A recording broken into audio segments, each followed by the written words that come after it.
Hello दोस्तों, आज की हमारी कहानी है मैं औरत हूँ मशीन नहीं। वह डॉक्टर बनना चाहती थी, लेकिन उसके पति की सोच थी औरत सिर्फ बच्चा जनने और घर संभालने की मशीन होती थी। उसे क्या पता था कि वही औरत एक दिन उसकी जिंदगी का सहारा बन जाएगी। संध्या साधारण लड़की थी, लेकिन खूबसूरत, गठीला बदन, गोरा रंग, लंबा कद, कुदरत ने कोई कमी नहीं छोड़ी थी। पढ़ाई में तेज, सपनों में डॉक्टर बनने की चाह, लेकिन किस्मत को कुछ और ही मंजूर था। वह एक गरीब परिवार में पैदा हुई थी। बाप मिल में मजदूरी करते थे। 4 बच्चों में सबसे छोटी थी, वो भी लड़की। 3 बड़े भाई होने के बावजूद उसे कभी दुलार नहीं मिला था। माँ बाप भी बस जिम्मेदारी समझकर पाल रहे थे। सरकारी स्कूल में जैसे तैसे करके हाई स्कूल तक पढ़ाई पास करके आगे पढ़ने की सोची न थी। हैसियत नहीं थी। माँ बाप चाहते थे बस जल्दी शादी हो जाए और लड़की घर से विदा हो जाए। आखिरकार सपनों के राजकुमार के ख्वाब मन में सजाए संध्या शादी कर रमेश के घर गई। रमेश सांवला, दुबला पतला, एक साधारण सा मजदूर। शादी वाले दिन रमेश को देखकर संध्या ने पहली बार अपने भाग्य को कोसा, लेकिन हालात से समझौता करने के सिवा उसके पास कोई और रास्ता नहीं था। समय बीतता गया। गरीबी और तंगी उसकी जिंदगी का हिस्सा बनती चली गई। बड़ा परिवार, कमाने वाले बस 2, रमेश और उसके पिता। 2 नंदों की शादी की चिंता, घर के खर्चे और ऊपर से गरीबी। इन सबको देखते हुए संध्या माँ बनने को टालती रही। उसने एक दिन हिम्मत करके कहा, मैं नौकरी करना चाहती हूँ। लेकिन रमेश का जवाब साफ था, औरत बाहर काम करे, हमारे खानदान में ऐसा नहीं होता। घर में झगड़े बढ़ने लगे। आखिरकार संध्या ने हार मान ली। वह 2 बच्चों की मां बन गई। खर्चे बढ़े। रमेश देर रात तक मजदूरी करने लगा। धीरे धीरे उसे शराब की लत लग गई। इसी बीच रमेश की बड़ी बहन रेखा गलत रास्ते पर चल पड़ी। गर्भवती हुई। यह सदमा ससुर जी सह नहीं पाए। खाट पकड़ ली। इलाज हुआ, लेकिन कुछ भी नहीं बचा। घर का एक कमाने वाला चला गया। घर भूख की दहलीज पर खड़ा था। कई बार संध्या ने अपने बच्चों को भूखा सुलाया।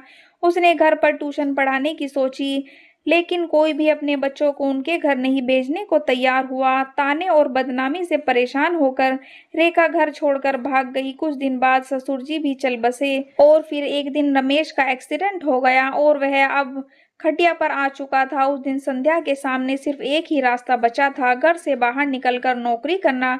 रमेश की हालत दिन ब दिन बिगड़ती जा रही थी। डॉक्टर ने साफ कह दिया था इलाज लंबा चलेगा और खर्चा भी। संध्या के हाथ कांप रहे थे। 2 छोटे बच्चे, बिस्तर पर पड़ा पति और घर में एक दाना तक नहीं था। अगली सुबह संध्या ने पहली बार सिंदूर भरी मांग के साथ घर की चौखट लांगी।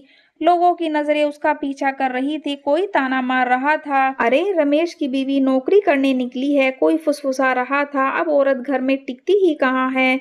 लेकिन संध्या चुप थी। उसके कानों में बस अपने बच्चों की भूख गूंज रही थी। कई जगह धक्के खाने के बाद आखिरकार उसे एक प्राइवेट दफ्तर में छोटी सी नौकरी मिल गई। तनख्वाह कम थी, कम ज्यादा, लेकिन उसके लिए वही नौकरी भगवान थी। सुबह अंधेरे निकलती, रात देर घर लौटती, रास्ते में छेड़खानी, ताने, थकान, सब कुछ सहती रही। घर आकर पहले बच्चों को खाना खिलाती, फिर रमेश की पट्टियां बदलती, कभी कभी खुद भूखी ही सो जाती। रमेश बिस्तर पर लेटा सब कुछ देख रहा था। वही औरत जिसे उसने कहा था तुम्हारा काम सिर्फ बच्चे और घर संभालना है, आज वही औरत उसका इलाज करवा रही थी। एक रात रमेश की आंखों से आंसू बह निकले। उसने धीमी आवाज में कहा, मुझे माफ कर दो संध्या, मैं तुम्हें कभी समझ ही नहीं पाया। संध्या कुछ नहीं बोली, बस पहली बार उसकी आंखों में इज्जत देखी।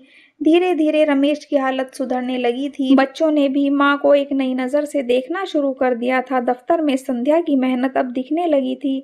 मालिक ने उसकी तारीफ की और तनख्वाह भी बढ़ा दी। जिस समाज ने उसे कमजोर समझा था, आज वही समाज उसकी मजबूरी और हिम्मत की मिसाल देने लगा था। लेकिन जिंदगी इतनी आसान कहाँ होती है।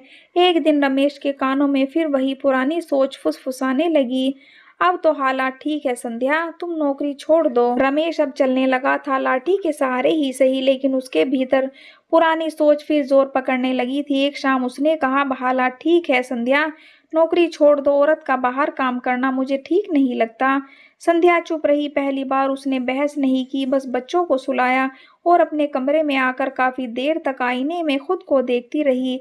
उसे याद आया वो लड़की जो डॉक्टर बनना चाहती थी, वो औरत जिसे हर बार खामोश रहने को कहा गया। अगली सुबह संध्या ने पहली बार अपनी आवाज उठाई। उसने रमेश से कहा, मैं नौकरी नहीं छोड़ूंगी।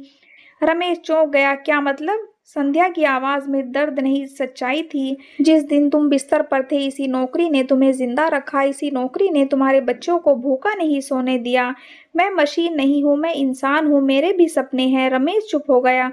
उसके पास कोई जवाब ही नहीं था। कुछ दिन बाद दफ्तर में संध्या को एक बड़ा मौका मिला। कंपनी उसे ट्रेनिंग के लिए दूसरे शहर भेजना चाहती थी। ये वो मौका था जो उसकी जिंदगी बदल सकता था। घर में तूफान सा मच गया। रिश्तेदार बोले, औरत बाहर जाएगी, शर्म नहीं आती। लेकिन इस बार रमेश ने सबको चुप करा दिया। उसने कहा, जिस औरत ने मुझे सहारा दिया, आज उसका साथ देना मेरा फर्ज है। संध्या की आंखें भर आई। समय बीतता गया। संध्या की मेहनत रंग लाई। वह एक साधारण कर्मचारी से एक सम्मानित पद तक पहुंच गई। बच्चे अच्छे स्कूल में पढ़ने लगे थे। घर में इज्जत लौट आई थी। और सबसे बड़ी बात, संध्या ने अपने बच्चों को सिखाया, लड़का हो या लड़की, सपने देखने का हक सबको बराबर है। कहानी आपको कैसी लगी हमें ज़रूर बताएं। पसंद आई हो तो लाइक शेयर करें। चैनल पर नए हो तो प्लीज़ सब्सक्राइब करें। Thank you.